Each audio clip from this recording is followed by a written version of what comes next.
The Soviets achieved teleportation 2 years before we did. If they get to the moon first, they get to claim Griffin Station. Yes, I know all about your adorable space race. But need I remind you that if this teleporter becomes operational, even a single mathematical error could lead to catastrophic results. Yes, it will take you to the moon. I have little worry over where it will take you. I worry about when. What? Time travel? Give me a... Precisely. If the specifications are not exact, we could create temporal rifts with ripple effects that will undo the very fabric of space-time itself. Simply put, don't rush. Science moves at its own pace. Just get it done, Doctor. You have 2 weeks before we begin testing. The zombie experiments would not cease, however. Schuster, alongside a new doctor, Dr. Lehman, continued where Maxis left off, trying to create docile zombies that could be controlled. Lehman actually figured out a way to accomplish this by turning element 115 into a gas and giving it to an alive test subject. You have made progress, Dr. Lehman. Yes? Yes. As you know, our success with the undead experimentation has been limited. Yes, we've achieved the same benchmarks as Max's, but as with his trials, they refuse to obey orders. That's right. We can't control them. We can't make them docile. But I believe I've cracked it. I'm listening. Last month, our man inside the Ascension group sent us copies of Dr. Richtofan's diary. We've been poring over it, following his research, and... That doesn't seem very docile to me. Just watch. Stand back, Dr. Schuster. I promise you, it's quite safe. Walk. Incredible. It's completely subservient. How did you achieve this? Well, I vaporized element 115, brought it to a gaseous state. The specimen inhaled it. Inhaled it? Unfortunately, it had to be done Here comes while a the big one! specimen was still alive. While they were still alive? Good heavens, man, did you... The soldier was going to die anyway. Doctor? Are you all right? Oh, my apologies, Lehman. I'm distracted by the eyes. They're yellow. It is also important to note that Harvey Yena, who is currently at the Ascension group, copied Richtofen's diary and sent it to the US. Dr. Lehman was the one in charge of it. However, somehow, someway, similarly to how the Dark Ether corrupted Yuri Zavoysky by reading the journal, it too began to corrupt Dr. Lehman. Samantha then pushed him to create an army of undead soldiers Hold for steady! obvious We're reasons. almost there. 10 out of 10 trials. Here comes a big one! Docile and obey commands. And it's activated with living subjects. That's correct, Hold Colonel. steady! Completely You're almost subservient. And you've achieved all this with a chemical gas? That is correct, Colonel. Dr. Lehman has successfully transformed element 115 into a chemical weapon. Do you know what this means, Dr. Lehman? What the potential of Steady, this gas boy. would be? Yes. More importantly, we've gotten these creatures to obey our commands. As Richtofen and Maxis would have wanted. Now to hell with them. This gas, if you released it over Mars, you could end this Cold War tomorrow. Dr. Schuster, when can we bring this to full production? With some additional testing, 6 weeks. That's perfect. Hold on a damn minute. I mean, that's not what this is all about. A chemical weapon is nothing. We're talking about building an undead army here. How do you not all get that? It's what I'm supposed to do. It's what I've been ordered to do. What's gotten into you, Dr. What's gotten into me? We're not following her orders. She told me to do this. It's what we have to do, not waste our time with this bullshit. Excuse me, Doctor. Do we have a problem? No, Colonel, no problem. We'll get it done. Be sure you do.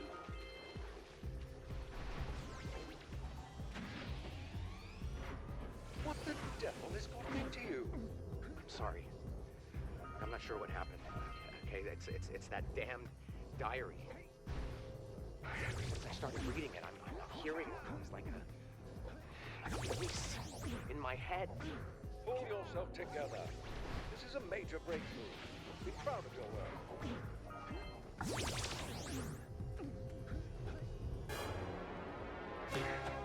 Don't worry. I still hear you. They are fools. It will be done.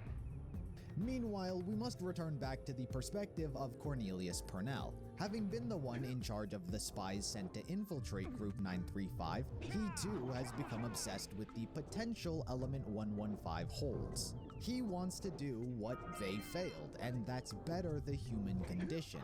But he was having difficulties convincing his higher-ups, particularly Robert McNamara, to expand research into Element 115. This dream organization of his would be known as Broken Arrow. This is Groom Lake Station Chief Cornelius Purnell. Personal log, March 11, 1961.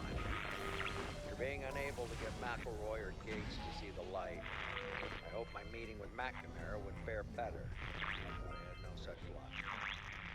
For years now, DoD have run experiments with their 115 division, but we're the ones with all the supply. I told McNamara we have the Fort Knox of Element 115 right next to our nuclear testing site. If we combined resources and work together instead of simply bartering resources, Groom Lake could receive the funding to properly mine the materials and expand experimentation. But no, McNamara was uninterested. Another Secretary of Defense, another bust from Project Broken Arrow. After being stationed with Schuster, who spoke of his encounters with Samantha on the moon, whom no one believed, it was only due to his mentioning of the Rising Sun facility where he ordered Peter McCain to rendezvous before he died, that Purnell decides to investigate Schuster's claims further. Personal log, February 23rd, 1963. The construction of the moon teleporter ongoing. A number of scientists from the Pentagon's 115 division have been stationed on site here at Groom Lake. Dr. Schuster, head of the operation, continues to be full of surprises.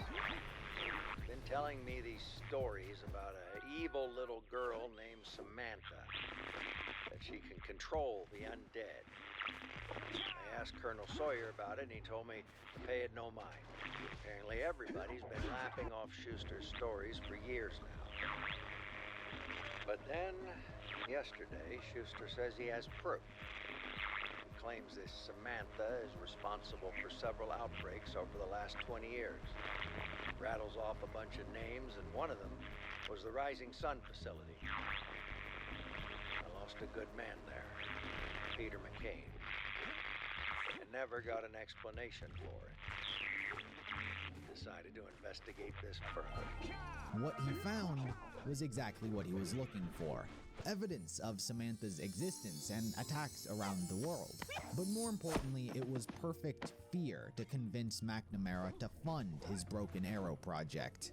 Personal log, July 29, 1963. I spent the last several months combing through archives and conducting extensive research. And I can't believe what I'm about to say, but this is real. This girl, creature, entity, this being possesses a very real and very dangerous power. Fortunately, as of now, her attacks have been contained. If she were to choose to unleash fury, she could wipe us off the map. And not just the United States, she could destroy everyone. But there is an opportunity here. To combat this threat, the Pentagon's going to need to significantly increase their 115 operation. To support that, they'll need greater access to our gold mine at Groom Lake. Project Broken Arrow is the key to all of this. 2 birds, 1 stone. We'll combat a threat to national security, and I'll secure the funding for my program and its operation.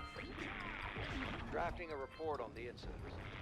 Plan to present it to McNamara in the coming weeks. Purnell managed to convince McNamara to fund the Broken Arrow project to harness Element 115 so they could fight back against Samantha's wrath. Washington's words have lingered with me these last few days. To be prepared for war is one of the most effective means of preserving peace. Mankind has always prepared for war because we face an enemy we know intimately. Our fellow man. In a way, we are the only enemy we have ever truly known. But now, I sit here with the Groom Lake report in my hand and I contemplate an enemy beyond comprehension. An entity with the powers of a god can manipulate time, space, and the very nature of other beings. The evidence is clear. A trail of carnage can be tracked. October 21st, 1945, the Rising Sun Research Facility. October 28th, 1945, Group 935's Dariz facility. April 25th, 1956, the Himalayas. Now, I am no stranger to undead experimentation, nor their methods. I've read Purnell's reports on the airfield and asylum incidents. The undead may be a concern, but they are not the threat. Without a leader, they are mindless and uncoordinated. But the idea of a being that commands an undead army with seemingly unlimited resources, that gives them marching orders to strike at any time and any place. How do you prepare for war with that? How do you protect America? How do you protect the planet? One of the scientists we acquired from Group 935, Dr. Schuster, I believe is his name, claims to be familiar with the entity. He says her name is Samantha. This Samantha may be the greatest threat our nation has ever faced. Certainly more than that from the Soviet Union or Cuba, for they are just men. And my contacts on the ground now confirm it.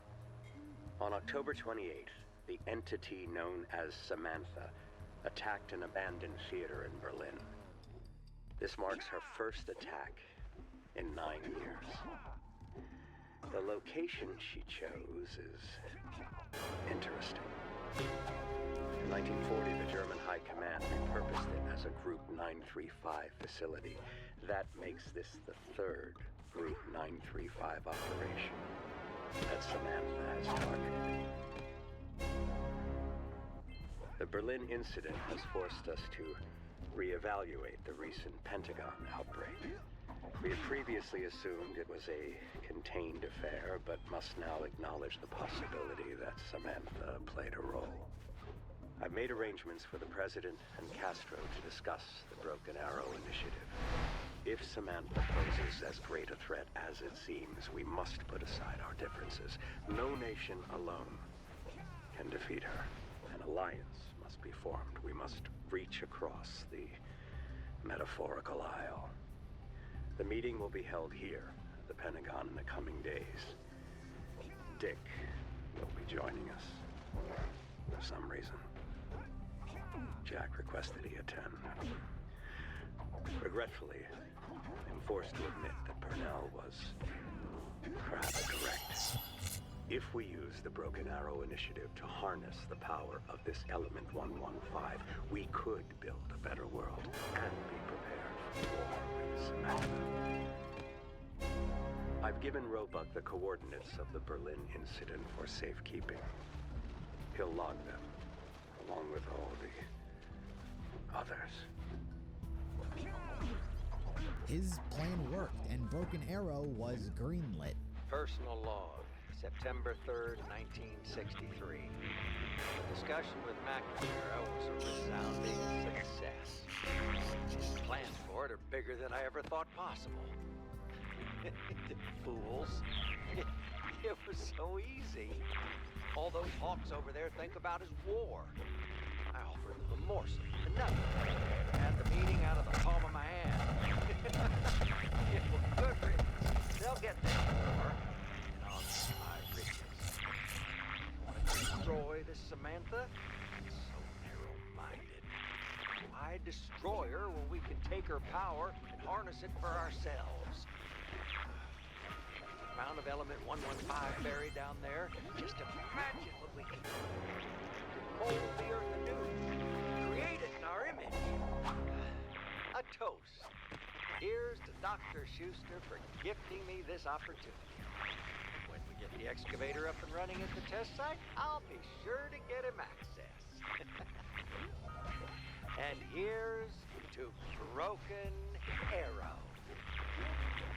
And to opening the world. But much like many others, Purnell had ulterior motives. He didn't want to simply stop Samantha, he wanted to take her power for himself, or for the sake of the United States. But part of Purnell's newfound insanity was thanks to Element 115 itself. When the ore was initially getting mined, he spent so much time near and in close proximity to it that it just corrupted him as it does. Broken Arrow. Dream of mine for many years. When I joined the company, you know what I did? When I cut my teeth on, I sent men to their deaths. I was a handler. First for the OSS.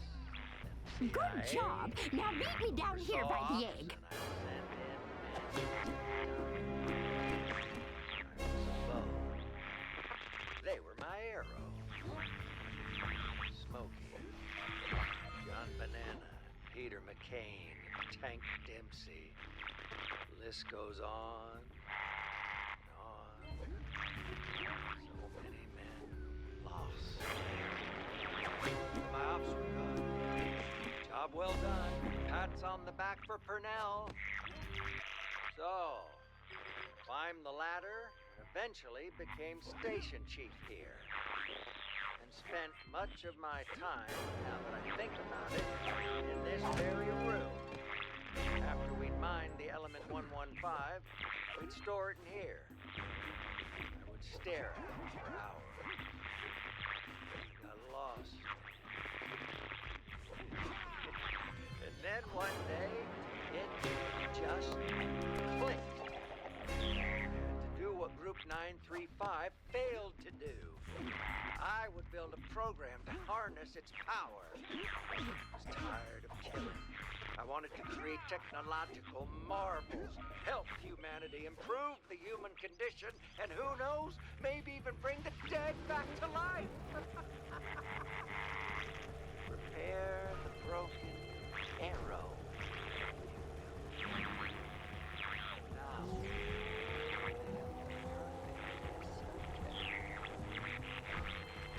For now, Purnell would go off to his new facility, Camp Edward, otherwise known as Nuketown, to conduct his own experiments. Regardless, with that setup with the Soviets and Americans, we can finally return to the Ultimus characters, who last we saw were teleported from the future from 1945 to 1963. They landed at the Kino facility in Berlin, where they were attacked by Samantha. They found an escape via lunar landers, which took them to the now overrun Ascension facility. Samantha had turned all those corrupted by Element 115, and all the monkeys who were tested on with the Apothicon blood got loose as well. Part of the reason they have also arrived here is because Richtofen's diary is also here. Upon arrival, they are reached out by Gersh, who no longer exists in the physical realm, but is still able to communicate with Ultimus, asking for their assistance to free him, which they do. There's not much else to it. They release him from his ethereal form, and he begins to travel through space, time, and dimensions.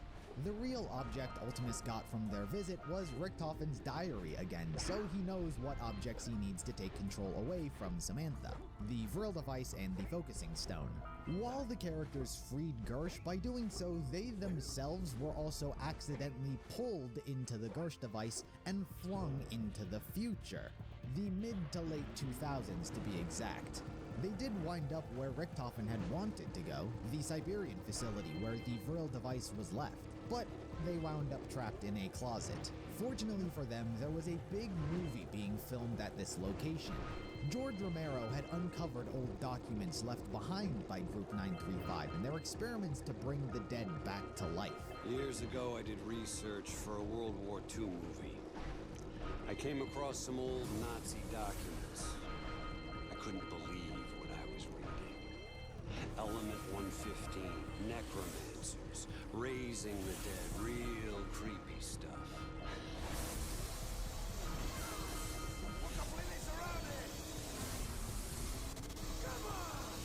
The coolest thing? Some of that crazy shit happened right here. And so he decided to make a movie on site. He cast Danny Trejo, Sarah Michelle Gellar, Michael Rooker, and Robert Englund as his actors. However, once Ultimus arrived, a zombie outbreak occurred. George Romero was turned into a zombie himself, but as for the 4 actors, Richtofen convinces them to help him get the Vril device from the facility, which they do. The actors serve no greater role than this, so Richtofen leaves them behind to die. The entire cast and production team disappear without a trace. It's been 6 weeks since the rest of the Call of the Dead cast and crew went missing. Hollywood's lost its fucking mind in this story. The entire production vanished in some crazy talk. I told him this is why you don't shoot in Siberia. So with agent on line 1, manager on line 2, I needed to sort this quickly. I'd rather have zombies come for me than an agent. That's real horror. I don't need that. To venture off into a little bit of a side story, this led George Romero's assistant Sally to begin searching for him. She dug up research files and read documents pertaining to the likes of the Ultimus crew. I started going through this research and good fucking lord, this is a confusing mess. So much shit about time travel, different dimensions. Honestly, I'm not even sure what he's getting into. You can make this stuff up. A mad German scientist, a foul-mouthed American, a drunk Soviet, and a warrior Japanese soldier, all working together? Her journey inevitably led her to investigate Shangri-La, where Richtofen had accidentally teleported all those years ago, in search of answers from 2 past explorers named Brock and Gary. So I started with a simple one. Something about 2 guys named Brock and Gary looking for Arthur. They finished like dead. We would start there. Next thing I know, I'm in this jungle. And it's hot and humid and the sky goes black. Like dark black. I look up. There's an eclipse and these things start chasing me. Like zombies. Trust me, I know how it sounds. I've been fighting them so long now. I should be dead. In fact, I'm pretty sure I have died. But it's just so... These 2 are quite the oddity within the storyline, as not much is explained about them at all. They are both explorers, with Brock being the more knowledgeable one. He's become aware of Agartha, or at least the tales of it, and seeks to prove its existence. That's all we know about them. Their travels led to Shangri-La, where they were placed in an infinite temporal loop. The heat and humidity is just excruciating. According to the locals, the temple should be in this mountain range just up this river. Gary, do you hear that? A waterfall. We must be close. Hand me the binoculars. There is a structure up ahead. If this is truly a gateway to Agartha, my work will finally be validated. Brock, I don't think this place is abandoned. Don't be silly. This place has to be thousands of years old. I have found some unfinished carvings around the structures I can't make out. They do not look like... Wait, what is this?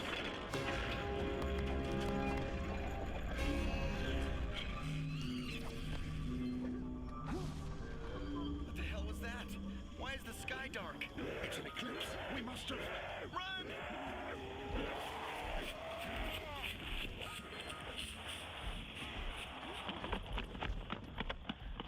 What are those things? Zombies. We have to find another way. Zombies? What are you talking about? The writings must have been right. No! Don't touch that! Damn! Take a look around and try to find a way out. I got nothing. We will have to conserve our supplies. Take your shoes off and hand me your socks.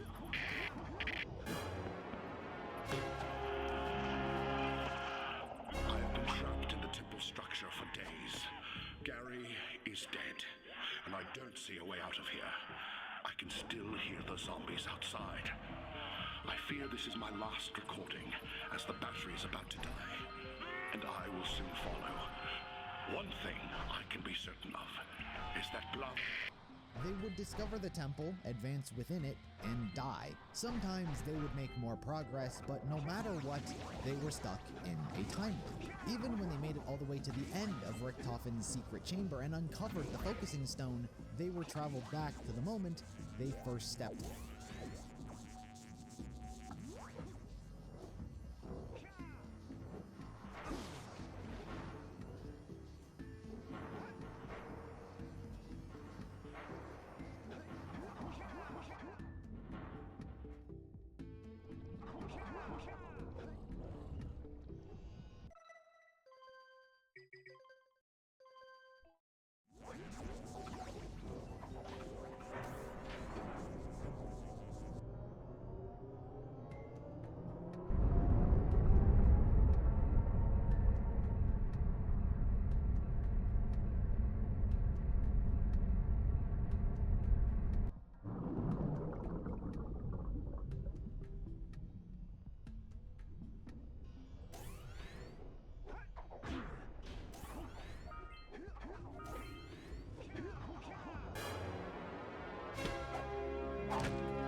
play something really teary at the funeral. Like, how am I gonna get changed back now?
Eco won't protect you now.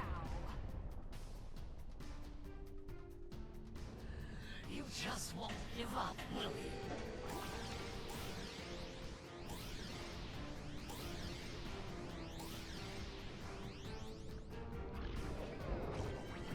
Take them out!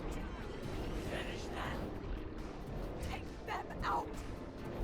Soon, Lumia! Take them out! Finish them both off once and for all! No mercy!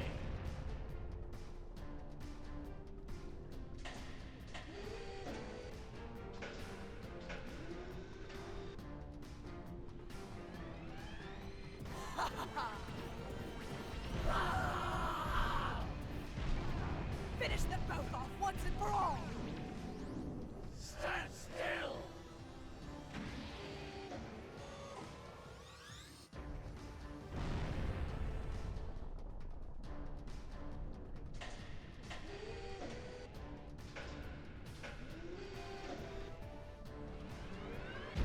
You are mine! Stand still!